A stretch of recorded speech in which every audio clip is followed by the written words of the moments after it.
Shalom, selamat pagi, selamat hari Minggu 28 Juni 2020. Jemaat yang dikasihi oleh Tuhan kita Yesus Kristus, pada hari Minggu ini kita menggunakan liturgi khusus Tahun Pekabaran Injil dan Sakramen Perjamuan Kudus. Jemaat yang dikasihi oleh Tuhan kita Yesus Kristus, baiklah kita akan memulai ibadah kita. Saat ini kita berhimpun untuk bersyukur mengenang 185 tahun yang silam.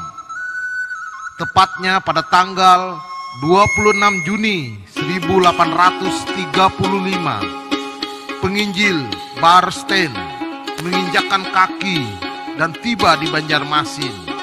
Sesudah berlayar kurang lebih 44 hari dari Batavia, kota Jakarta. Peristiwa ini diperingati sebagai tonggak sejarah baru dimulainya pemberitaan Injil di Kalimantan yang GKE rayakan sebagai Hari Pekabaran Injil GKE. Sejak semula pemberitaan Injil diperhadapkan dengan berbagai macam tantangan, tetapi tekad yang kuat dan semangat untuk terus melayani yang membuat gereja terus bertumbuh. Dalam semangat dan tekad melayani inilah kita merayakan Hari Pekabaran Injil GKE. Bersama ini juga kita akan melaksanakan perjamuan kudus sebagai bentuk keyakinan bahwa Yesus Kristus adalah Tuhan kita yang setia, yang senantiasa memimpin kita dan gerejanya di tengah berbagai macam kesulitan.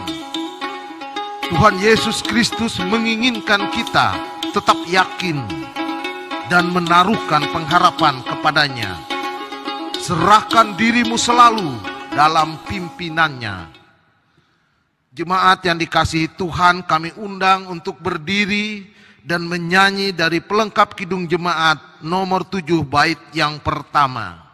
Bersyukurlah pada Tuhan.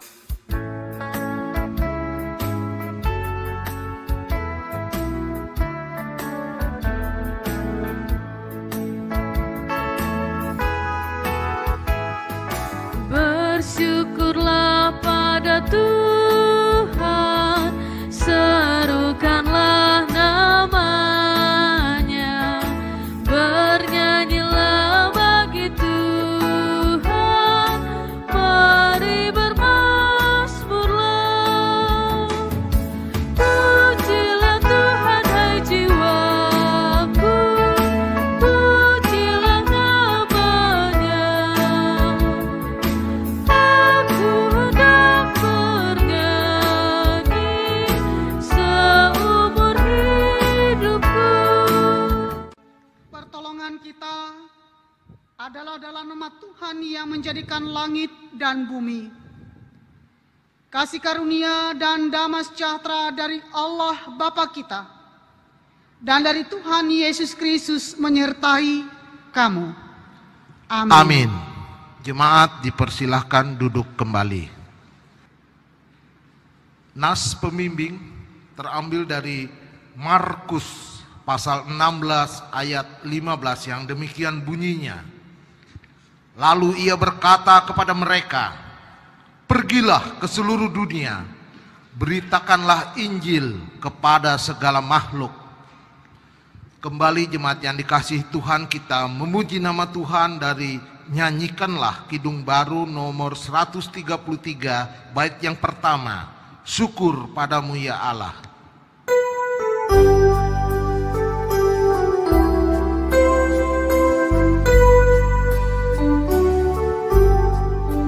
Syukur padamu ya Allah atas segala rahmat-Mu. Syukur atas kecukupan dari kasih-Mu penuh. Syukur atas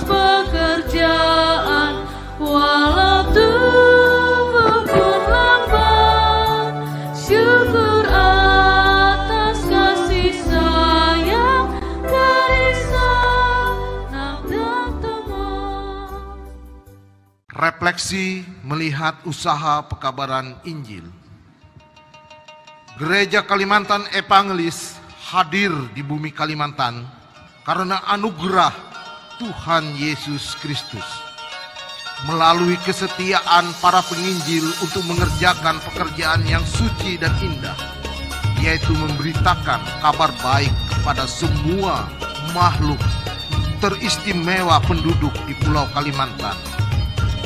Kesetiaan dan pengorbanan yang tulus serta pengharapan yang teguh membuat para penginjil rela meninggalkan negeri mereka untuk menyampaikan kabar baik yang menerangi kehidupan saudara-saudaranya di bumi Kalimantan. Pada 1835, Pulau Kalimantan bukanlah suatu daerah pekabaran Injil yang mudah. Bahkan pekerjaan ini sangatlah sukar karena masa itu Pulau Kalimantan merupakan daerah terasing, dilupakan dan tidak diperhatikan. Keadaan alamnya memperlihatkan bahwa pulau ini terdiri dari hutan belantara yang luas, rimba pepohonan yang besar, serta menyeramkan. Sungai-sungai yang besar dan panjang dengan segala macam bahaya yang mungkin dijumpai di alam yang demikian. Kesulitan sudah menanti, tetapi tidak menghentikan langkah para pemberita Injil untuk terus menyampaikan terang Injil keselamatan. Tahun, bulan terus berganti, dari generasi ke generasi disampaikan kabar baik. Demikian pun kita telah melewati berbagai macam kesulitan sama seperti hari ini. Tapi kabar baik harus terus diberitakan apapun keadaannya. Jemaat yang dikasihi Tuhan, kita memuji nama Tuhan dari kidung pujian Sentuh Hatiku.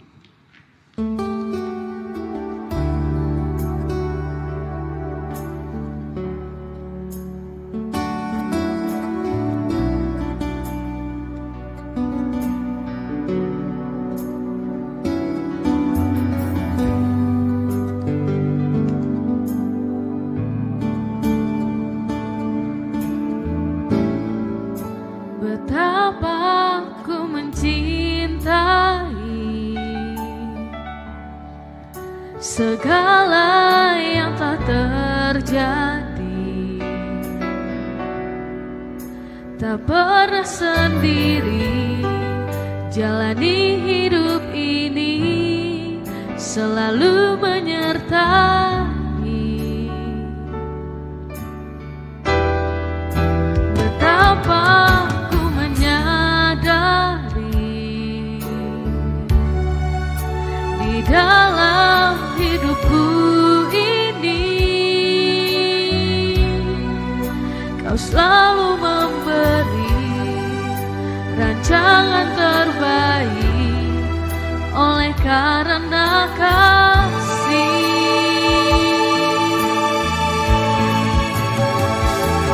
Bapa, sentuh hatiku, ubah hidupku menjadi yang baru, bagai emas yang murni. Kau membentuk bejana hatiku. Bapa, ajarku mengerti sebuah kasih yang selalu memberi, bagai air mengalir yang tiada pernah berhenti. Pengakuan dosa dan berita anugerah. Marilah kita merendahkan diri di hadapan Tuhan Allah kita dan mengaku dosa kita kepadanya. Kita berdoa. Allah Bapa yang Maha Pengasih dan Maha Penyayang, di hadapan-Mu kami mengaku segala dosa dan kesalahan kami, baik dengan pikiran, perkataan, maupun perbuatan. Kami mohon, ampunilah dosa kami. Kami mohon juga pengasihan-Mu, supaya dalam ibadah dan perjamuan kudus ini, Tuhan bekerja dengan Roh-Mu di dalam hati kami, supaya dengan kepercayaan kami dapat menyerahkan diri dan hidup kami seluruhnya kepada Yesus Kristus, Anak-Mu. Tolonglah kami, supaya kami tidak hidup lagi dalam dosa, melainkan Kristus yang hidup di dalam kami, dan kami pun di dalam Dia. Karuniakanlah kepada kami anugerah-Mu, sehingga kami senantiasa memperoleh penghiburan dan kekuatan apabila kami memikul salib dan menyangkal diri kami, sehingga baik waktu suka atau waktu duka, hidup atau mati, kami hidup dan mati bagi Tuhan dan untuk kemuliaan nama-Mu. Amin. Marilah kita berdiri untuk mendengarkan berita anugerah Allah seperti tertuang dalam kitab Kolose pasal 1 ayat 13 sampai 14. Ia telah melepaskan kita dari kuasa kegelapan dan memindahkan kita ke dalam kerajaan Anak-Nya yang kekasih. Di dalam Dia kita memiliki penebusan kita, yaitu pengampunan dosa. Jemaat silakan duduk kembali. Bacaan Alkitab pertama sesuai dengan Almanak Nas Gereja Kalimantan Evangelis diambil dari kitab Perjanjian Lama, Kejadian pasal 21 ayat 8 sampai 21 dengan perikop Abraham mengusir Hagar dan Ismail. Bertambah besarlah anak itu dan ia disapih. Lalu Abraham mengadakan perjamuan besar pada hari Ishak disapih itu. Pada waktu itu Sarah melihat bahwa anak yang dilahirkan Hagar, perempuan Mesir itu bagi Abraham, sedang main dengan Ishak anaknya sendiri. Berkatalah Sarah kepada Abraham, "Usirlah hamba perempuan itu beserta anaknya, sebab anak hamba itu tidak akan menjadi ahli waris bersama-sama dengan anakku Ishak." Hal ini sangat menyebalkan Abraham oleh karena anaknya itu. Tetapi Allah berfirman kepada Abraham, "Janganlah sebal hatimu karena hal anak dan budakmu itu. Dalam segala yang dikatakan Sarah kepadamu, haruslah engkau mendengarkannya. Sebab yang akan disebut keturunanmu ialah yang berasal dari Ishak. Tetapi keturunan dari hambamu itu juga akan kubuat menjadi suatu bangsa, karena ia pun anakmu." Keesokan harinya pagi-pagi Abraham mengambil roti serta sekirbat air dan memberikannya kepada Hagar. Ia meletakkan itu beserta anaknya di atas bahu Hagar. Kemudian disuruhnyalah perempuan itu pergi, maka pergilah Hagar dan mengembara di padang gurun Betseba. Ketika air yang dikirbat itu habis, dibuangnyalah anak itu ke bawah semak-semak. Dan ia duduk agak jauh, kira-kira sepemanah jauhnya, sebab katanya, "Tidak tahan aku melihat anak itu mati." Sedang ia duduk di situ, menangislah ia dengan suara nyaring. Allah mendengar suara anak itu, lalu malaikat Allah berseru dari langit kepada Hagar, katanya kepadanya, "Apakah yang engkau susahkan, Hagar? Janganlah takut, sebab Allah telah mendengar suara anak itu dari tempat ia terbaring.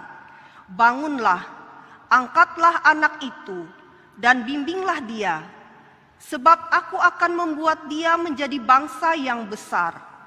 Lalu Allah membuka mata Hagar, sehingga ia melihat sebuah sumur Ia pergi mengisi kirbatnya dengan air, kemudian diberinya anak itu minum. Allah menyertai anak itu, sehingga ia bertambah besar. Ia menetap di padang gurun dan menjadi seorang pemanah. Maka tinggallah ia di padang gurun Paran, dan ibunya mengambil seorang istri baginya dari tanah Mesir. Firman-Mu pelita bagi kakiku dan terang bagi jalanku. Sebelum pemberitaan firman Tuhan, mari kita berdoa. Yesus Kristus Tuhan kami, saat ini kami datang kepadamu, serta mengucap syukur dan terima kasih, karena Tuhan masih memberikan kesehatan dan keselamatan bagi kami, sehingga hari ini kami boleh beribadah kepadamu, dan sebentar lagi kami akan mendengarkan firman-Mu. Kami mohon tolonglah kami, agar dapat memahami firman-Mu yang kami dengar ini, sehingga kami boleh dimampukan untuk melakukannya dalam kehidupan kami setiap hari. Urapi hamba-Mu ya Tuhan, dan berfirmanlah bagi kami saat ini. Dalam nama Yesus kami berdoa. Amin.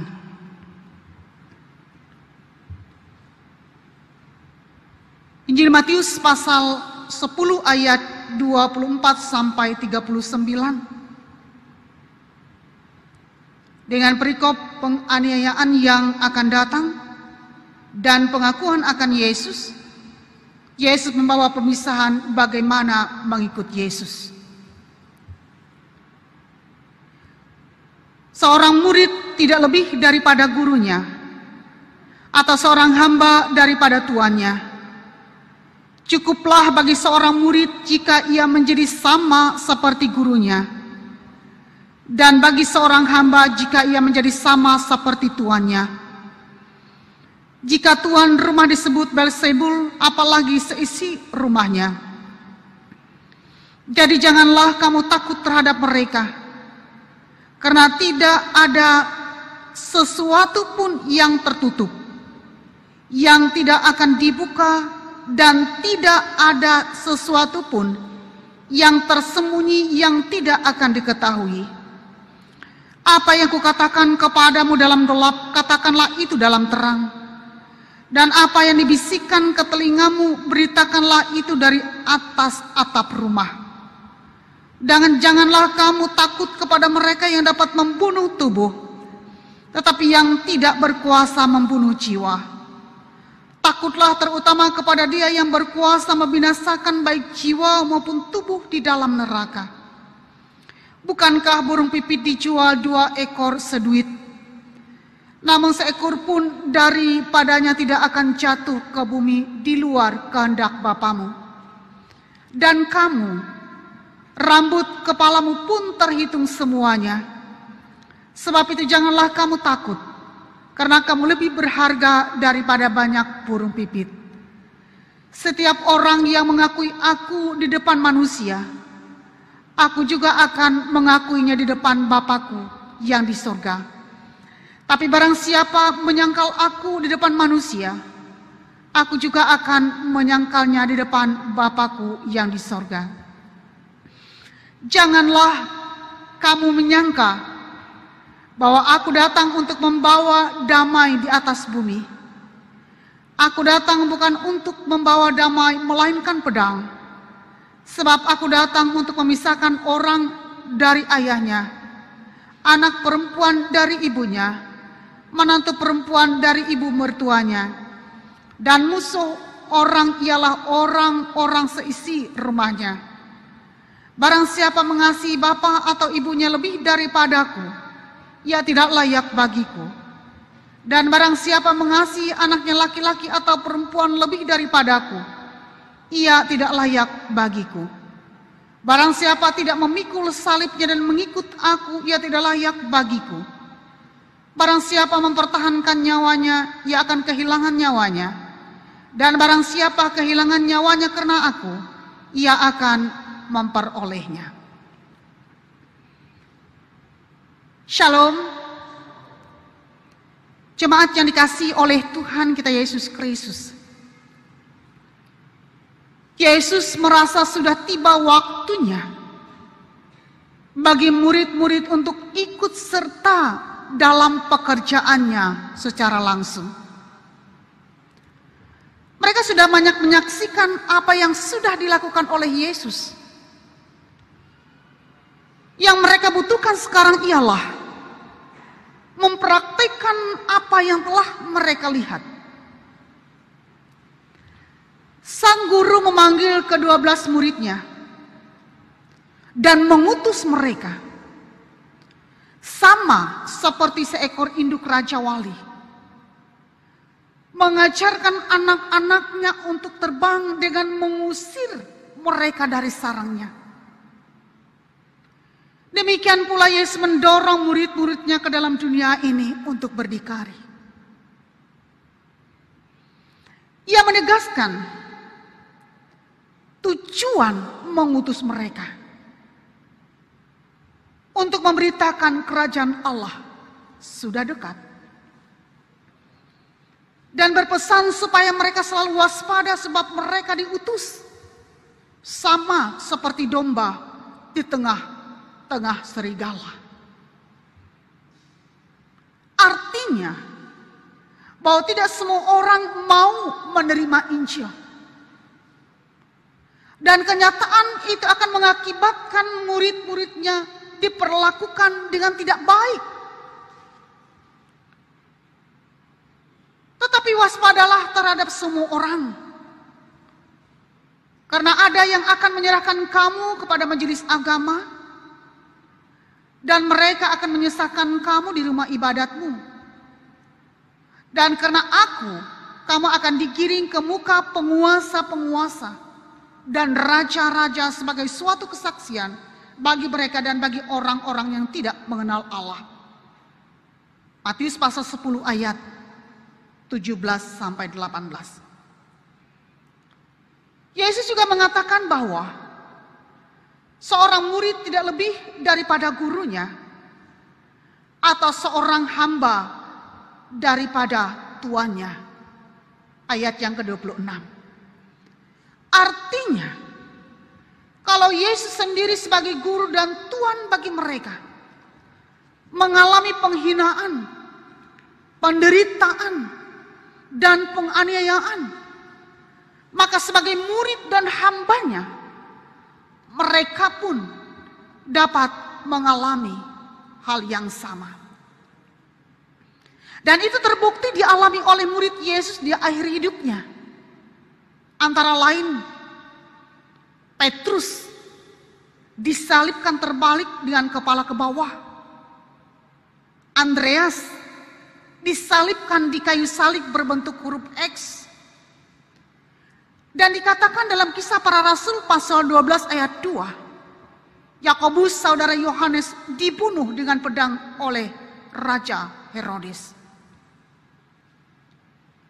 Kematian para murid merupakan sebuah konsekuensi yang harus mereka terima.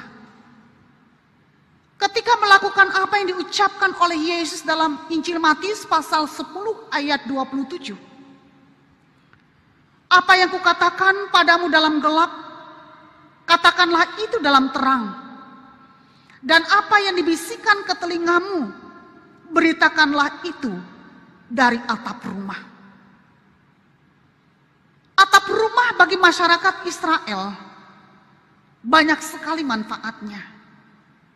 Seperti tempat menyimpan gandum, buah-buahan, berkumpul ketika lari dari bahaya, dan tempat mengumumkan sesuatu kepada masyarakat.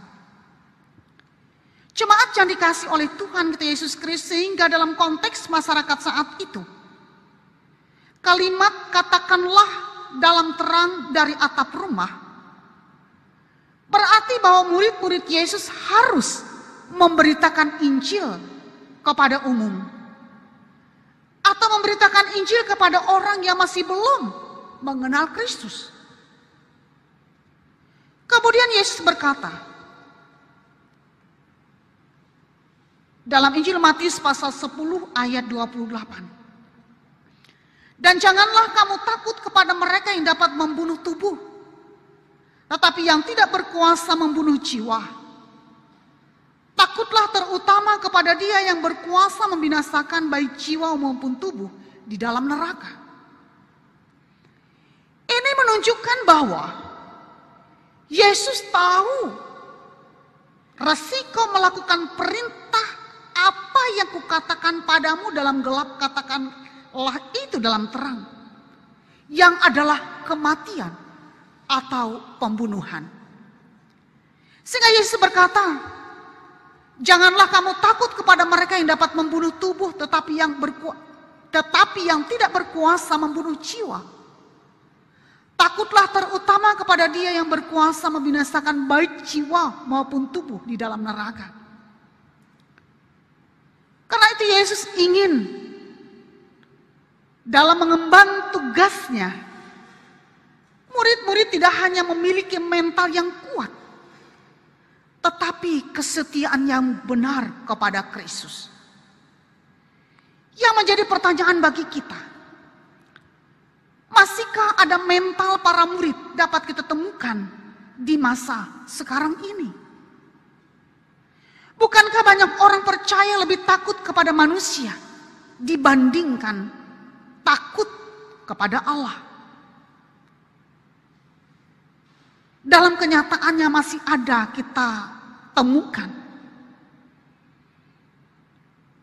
seorang meninggalkan Kristus karena takut kehilangan pekerjaan atau jabatannya. Kita sadar dalam mengikuti Yesus itu susah dan berat. Tetapi Yesus memberikan peneguhan dan berkata, bukankah burung pipit dijual 2 ekor seduit? Namun seekor pun daripadanya tidak akan jatuh ke bumi di luar kehendak Bapamu. Dan kamu, rambut kepalamu pun terhitung semuanya. Sebab itu janganlah kamu takut, karena kamu lebih berharga daripada banyak burung pipit. Matius pasal 10 ayat 29 sampai 31. Burung pipit dijual 2 ekor seduit. Duit dalam bahasa Yunani, asario, itu bernilai 1/16 dinar. Sedangkan 1 dinar adalah upah seorang buruh kasar dalam 1 hari. Jadi burung pipit ini sangat murah dan tidak berharga. Tetapi sekalipun ia murah dan tidak berharga itu, oleh Yesus dikatakan seekor pun tidak akan jatuh ke bumi di luar kehendak Bapamu. Yesus meneguhkan hati para murid-muridnya dan hati kita semua, bahwa seberat apapun dan sesusah apapun kehidupan kita, ingatlah bahwa burung pipit murah dan tidak berharga itu pun juga diperhatikan oleh Allah terlebih dengan kita. Dan dalam Matius pasal 10 ayat 30 juga mengatakan bahwa rambut di kepalamu pun terhitung semuanya. Ini juga menunjukkan bahwa Yesus memberikan perhatian bahkan kepada hal yang kecil dalam hidup kita. Ingat, Allah sangat memperhatikan kita daripada kita memperhatikan diri kita sendiri. Rambut kita semua terhitung oleh Allah merupakan sebuah ungkapan bahwa seberat apapun kondisi kita hari ini, seberat apapun kita mengikuti Kristus, maka Allah tetap memperhatikan kita. Untuk itu milikilah mental yang kuat dan jadilah pengikut Kristus yang setia. Jemaat yang dikasihi oleh Tuhan kita Yesus Kristus, kita juga mengucap syukur dan terima kasih karena hari ini kita mengucap syukur dalam rangka 185 tahun pekabaran Injil. Kita bersyukur dan berterima kasih karena para misionaris sudah memberitakan Injil di bumi Kalimantan. Sekalipun kita menyadari bahwa ada banyak rintangan, tantangan, penderitaan yang mereka alami. Karena melaksanakan tugas penginjilannya. Tetapi mereka tetap memiliki semangat. Mereka memiliki mental yang kuat. Dan bukan hanya memiliki mental yang kuat, tetapi mereka juga menjadi pengikut Kristus yang setia. Sampai akhir hidup mereka. Kita sebagai murid-murid yang sudah dipilih oleh Yesus, hendaklah juga melanjutkan memberitakan Injil itu sesuai dengan karunia dan talenta yang kita miliki masing-masing. Dengan memiliki mental yang kuat dan pengikut Kristus yang setia. Tuhan memberkati kita. Amin.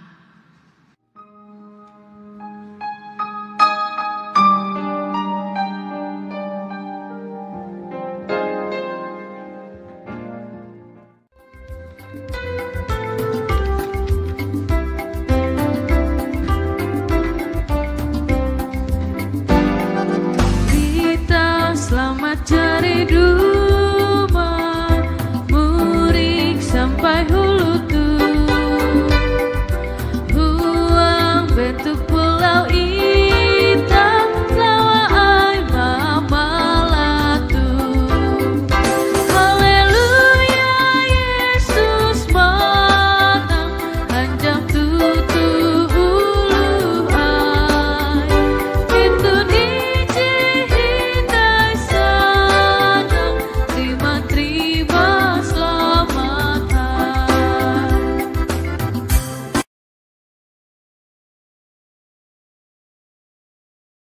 Jemaat yang dikasih dalam Kristus, kita sampai pada pelajaran perjamuan kudus. Dengarkanlah penetapan perjamuan kudus seperti yang ditulis oleh Rasul Paulus dalam 1 Korintus pasal 11 ayat 23 hingga ayat yang ke-26. Sebab apa yang telah kuteruskan kepadamu telah aku terima dari Tuhan, yaitu bahwa Tuhan Yesus pada malam waktu ia diserahkan mengambil roti, dan sesudah itu ia mengucap syukur atasnya. Ia memecah-mecahkannya dan berkata, "Inilah tubuhku yang diserahkan bagi kamu, perbuatlah ini menjadi peringatan akan aku." Demikian juga ia mengambil cawan sesudah makan lalu berkata, "Cawan ini adalah perjanjian baru yang dimateraikan oleh darahku. Perbuatlah ini setiap kali kamu meminumnya menjadi peringatan akan aku. Sebab setiap kali kamu makan roti dan minum cawan ini, kamu memberitakan kematian Tuhan sampai ia datang." Perjamuan kudus menyatakan tubuh Kristus yang dikorbankan dan darahnya yang dicurahkan bagi kita, supaya kita beroleh hidup yang kekal. Melaluinya kita dipersatukan dalam suatu persekutuan dengan Kristus dan sekalian orang percaya. Kematian dan sengsara Kristus yang diperingati dalam perjamuan kudus menghibur dan menguatkan kita, sementara kita menanti-nantikan perjamuan anak domba di bumi baru di bawah langit baru. Supaya kita semua dapat mengikuti perjamuan kudus dengan semestinya, sehingga memperoleh pengampunan dosa, kekuatan dan penghiburan, serta hidup berpengharapan. Marilah masing-masing kita memeriksa diri di hadapan Tuhan. Jemaat Tuhan yang ambil bagian dalam perjamuan kudus, saya ajak kita berdiri. Apakah saudara menyadari dosa saudara, lalu merendahkan diri, menyesal dan mencari keampunan dari Tuhan? Kalau demikian jawablah, sesungguhnya saya seorang yang berdosa. Kasihanilah saya ya Tuhan. Apakah saudara sungguh-sungguh percaya bahwa dosa saudara diampuni oleh Yesus Kristus yang mati di kayu salib dan hidup kembali? Kalau demikian jawablah, saya percaya bahwa Yesus Kristus Tuhan dan Juru Selamatku. Apakah saudara sungguh-sungguh hendak menyatakan syukur kepada Allah serta hidup selaku anak-anak Allah di dalam hidup saudara? Kalau demikian jawablah, tiap-tiap hari saya hendak menyatakan syukur kepada Allah dan hidup dalam pertobatan sebagai anak-anak Allah. Ibu bapak saudara dan anak semua dipersilakan berdoa di dalam hati masing-masing.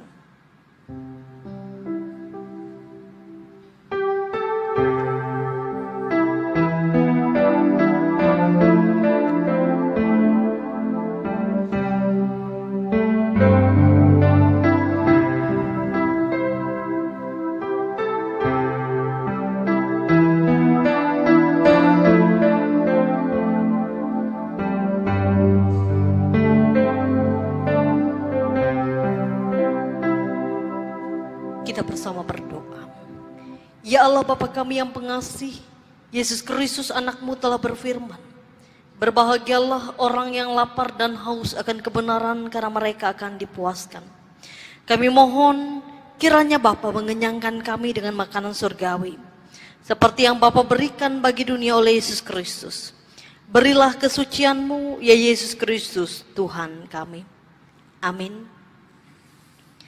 Ibu bapak saudara dan anak-anak semua, ingatlah akan sabda Tuhan Yesus. Datanglah kepadaku kamu semua yang lelah dan merasakan beratnya beban. Aku akan menyegarkan kamu. Marilah dengan sukacita, karena segala sesuatu telah tersedia.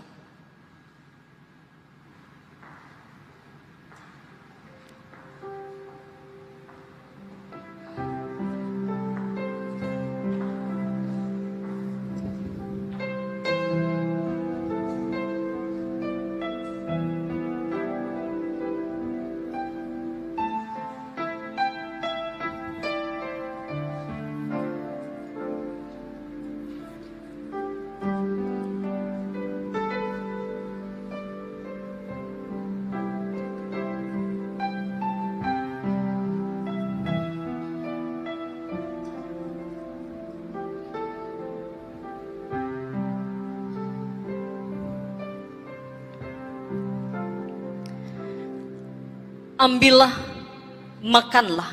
Inilah tanda dari tubuh Tuhan kita Yesus Kristus yang sudah diserahkan karena dosa-dosa kita.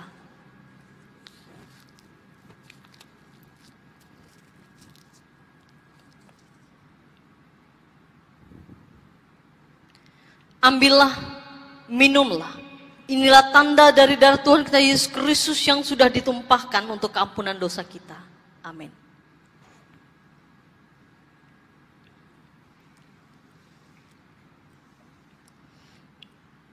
Kiranya tubuh dan darah Tuhan kita Yesus Kristus yang kudus dan mulia itu menguatkan dan memelihara saudara kepada hidup yang kekal. Amin.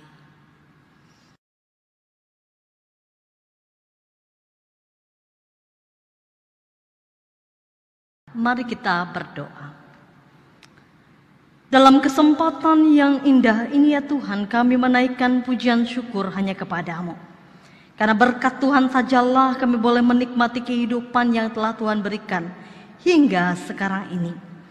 Menyadari betapa berat pergumulan yang kami hadapi, yang dunia ini hadapi, yang jemaat-Mu hadapi, secara pribadi bahkan dalam kehidupan keluarga. Namun kami juga menyadari bahwa apa yang terjadi saat ini menyadarkan kami untuk bertekuk lutut memohon kepadamu agar Tuhan mengasihani dan mengampuni kami. Kami menaikkan pujian syukur hanya kepadamu Tuhan, karena sebab tubuh dan darah Kristus telah memampukan kami untuk menyadari bahwa segala hal yang terjadi atas hidup ini tidak akan ada satupun yang merebut kehidupan umatmu. Kami akan tetap menjadi milik kepunyaanmu. Maka biarlah kami tetap menjadikan diri dan hidup kami menjalani hidup ini sesuai dengan ketetapan firman yang telah Engkau sampaikan bagi kami. Dalam rangka hari pengucapan syukur pekabaran Injil Gereja Kalimantan Evangelis yang ke-185 tahun, kami berdoa ya Tuhan, agar seluruh warga gereja bergerak bersama, bersinergi mewujudkan visi strategis GKE, yaitu terwujudnya warga gereja Kalimantan Evangelis yang misioner, berakar, bertumbuh, dan berbuah. Kami berdoa untuk setiap pos-pos pemberitaan kabar baik, setiap tim pemberitaan kabar baik GKE, tingkat majelis jemaat, majelis resort, majelis sinode, bahkan pelayan-pelayan yang ada di dalamnya, pendeta, vikaris, penginjil, penatua, diakon, bahkan warga gereja Kalimantan Evangelis yang melayani. Biarlah setia, diberikan ketekunan, ketulusan, kesehatan jasmani dan rohani dalam pelayanannya. Semuanya untuk kepujian dan kemuliaan nama Tuhan. Tuhan melihat ini sebagai sebuah upaya bersama, di mana kami juga bukan hanya dapat mendukung di dalam daya dan dana, namun kiranya kami juga senantiasa setia mendukung di dalam doa. Sehingga baik warga gereja Kalimantan Evangelis dan mitra GKE senantiasa menjalani mandat Tuhan di tengah dunia ini. Kami berdoa agar upaya pelayanan gereja tidak sia-sia di tengah segala keterkukungan dan keterbatasan yang kami alami saat ini karena pandemi COVID-19. Dan apapun yang kami tengah lakukan dan upayakan, kiranya semuanya mampu menjawab kebutuhan pelayanan yang diperlukan oleh jemaatmu. Bapa dalam Kristus, kami menyerahkan bangsa negara kami, para pemimpin dari pusat hingga ke pelosok-pelosok daerah. Mereka menjadi orang yang bijaksana, tidak mementingkan kepentingan pribadi, tidak mementingkan kepentingan kelompok, namun untuk kehidupan rakyat di dalam negara ini. Sehingga keadilan, kenyamanan, ketenangan, kedamaian, bahkan keamanan menjadi bagian yang juga hanya dapat dirasakan oleh seluruh orang yang ada di dalam bangsa dan negara ini. Kami juga tidak lupa berdoa ya Tuhan, bagi kami yang bekerja berusaha di tengah pandemi ini. Kiranya Tuhan melimpahkan kami hikmat, kesehatan, dan kekuatan, agar kami bekerja sama, melakukan upaya, dan segala hal itu tidak menjadi sia-sia. Di tengah segala usaha yang kami kerjakan, pekerjaan yang memberikan bagi kami kebutuhan dan kecukupan untuk hidup, kami tetap juga berupaya untuk memutus mata rantai COVID-19 ini dengan hidup di dalam hikmat Tuhan. Bapa dalam Kristus Yesus, gereja begitu merindukan sebuah persekutuan sebagaimana apa yang sudah kami lewati beberapa tahun yang sudah kami jalani bersama. Namun kami yakin dan tahu Tuhan, Engkau bukan hanya terkukung pada sebuah tempat, bukan hanya terkukung pada sebuah situasi dan keadaan. Dimanapun mimbar-Mu akan senantiasa berada, dan hingga kehidupan jemaat hati, jiwa, dan pikiran terbuka untuk kebenaran firman-Mu. Bapa dalam Kristus Yesus, berkati setiap pendidikan anak-anak kami, tumbuh kembang mereka, usaha yang mereka lakukan, bahkan pendidikan mereka saat ini. Limpahkan mereka dan kepintaran, hikmat, dan kebijaksanaan daripada Tuhan. Kami ucap syukur untuk tambahan usia yang Engkau berikan, melewati usia pribadi dan usia pernikahan. Biarlah kasih Tuhan mempererat dan memberkati kehidupan kami, sehingga kami senantiasa mengucap syukur untuk setiap hari-hari yang Tuhan beri dan percayakan bagi kami. Inilah Bapa, seru doa dan syafaat kami. Kiranya Tuhan memulihkan setiap orang yang ada dalam pergumulan, memulihkan dan membalikan setiap orang yang ada dalam keadaan tidak sehat, dalam keadaan sakit, mereka yang menderita di tengah penjara, mereka yang pada saat ini terkungkung, mereka yang saat ini telah ditinggalkan oleh anak, orang tua, menjadi janda, duda, bahkan anak-anak yatim piatu dan orang terlantar. Biarlah Tuhan melawat kehidupan mereka dan memberikan kecukupan bagi mereka pribadi demi pribadi. Di dalam Yesus Kristus kami menutup doa ini dengan doa yang Kau ajarkan. Bapa kami yang di surga, dikuduskanlah namamu, datanglah kerajaanmu, jadilah kehendak-mu di bumi seperti di surga. Berikanlah kami pada hari ini makanan kami yang secukupnya, dan ampunilah kami akan kesalahan kami, seperti kami juga mengampuni orang yang bersalah pada kami. Janganlah bawa kami ke dalam pencobaan, tapi lepaskanlah kami daripada yang jahat, karena Engkau punya kerajaan, kuasa dan kemuliaan sampai selama-lamanya. Amin. Tibalah saatnya kita akan mempersembahkan syukur kita. Yang pertama syukur kita pada hari Minggu, serta yang kedua persembahan syukur perjamuan kudus. Inilah saatnya bagi kita untuk memberikan persembahan dan sekaligus bagi kita untuk menyatakan kasih yang nyata atas anugerah dan kebaikan yang telah Tuhan berikan. Dan persembahan syukur nantinya dapat dikumpulkan melalui amplop, bisa diserahkan langsung ke Badan Pekerja Harian Majelis Jemaat GKI Parapah pada hari kerja, yaitu Senin sampai dengan Rabu pukul 9 sampai dengan pukul 12 waktu Indonesia bagian Barat. Atau bisa ditransfer melalui Bank Kalteng, rekening nomor 1000201 05479 atas nama BPH Majelis Jemaat GKI Palangkaraya Tengah, dan Bank BCA rekening nomor 860069899 atas nama Majelis Jemaat GKI Parapah. Jemaat yang dikasihi Tuhan, sebelum persembahan kita edarkan, saya akan membacakan nas pengantar persembahan yang terambil dari 2 Korintus pasal 9 ayat 10 sampai 12, yang demikian bunyinya. Ia yang menyediakan benih bagi penabur dan roti untuk dimakan, Ia juga yang akan menyediakan benih bagi kamu dan melipat gandakannya dan menumbuhkan buah-buah kebenaranmu. Kamu akan diperkaya dalam segala macam kemurahan hati yang membangkitkan syukur kepada Allah oleh karena kami, sebab pelayanan kasih yang berisi pemberian ini bukan hanya mencukupkan keperluan orang-orang kudus, tetapi juga melimpahkan syukur kepada Allah. Jemaat yang dikasihi Tuhan, kita berdoa persembahan. Kita berdoa. Ya Tuhan, dengan segala ucapan syukur, kami menyerahkan persembahan syukur ini sebagai tanda terima kasih kami kepadamu, yang telah memberikan rejeki dan berkat nikmat hidup sejahtera dalam kehidupan kami.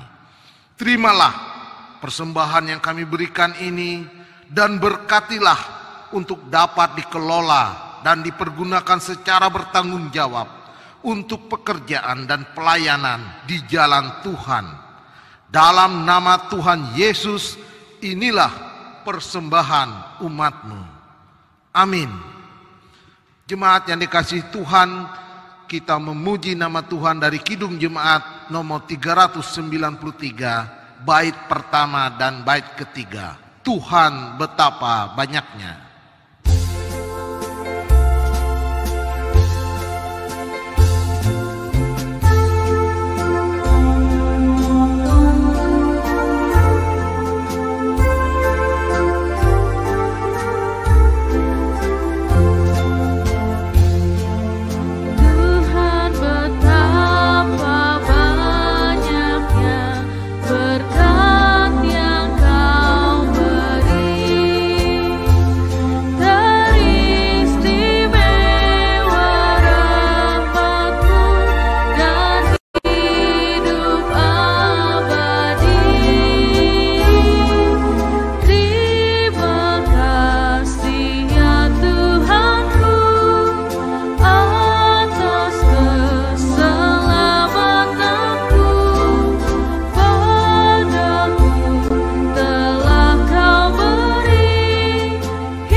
Marilah kita berdiri bersama-sama dengan sekalian orang percaya dari segala masa dan tempat mengikrarkan pengakuan iman Kristen.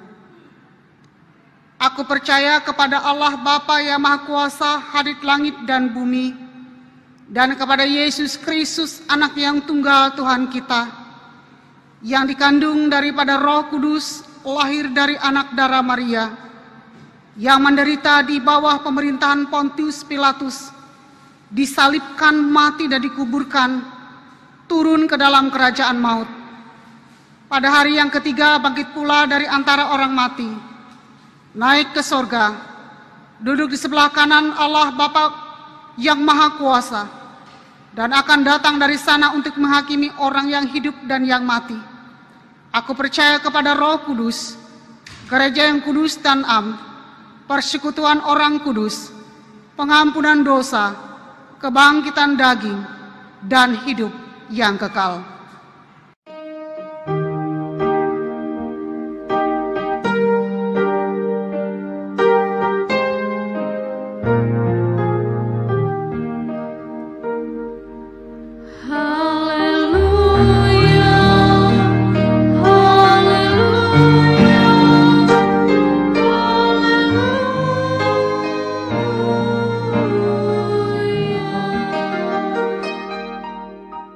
Pengutusan.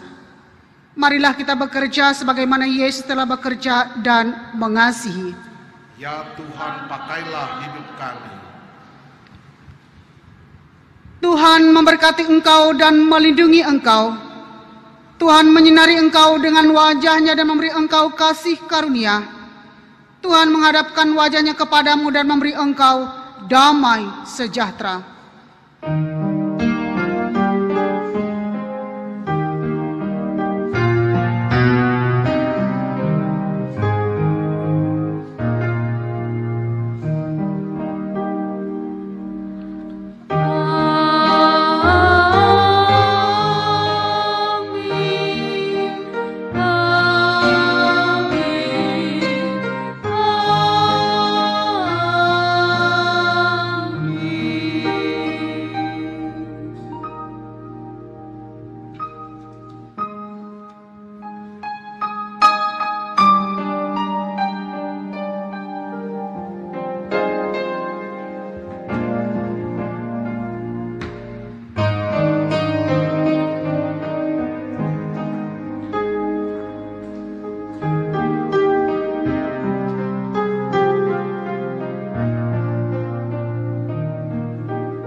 Just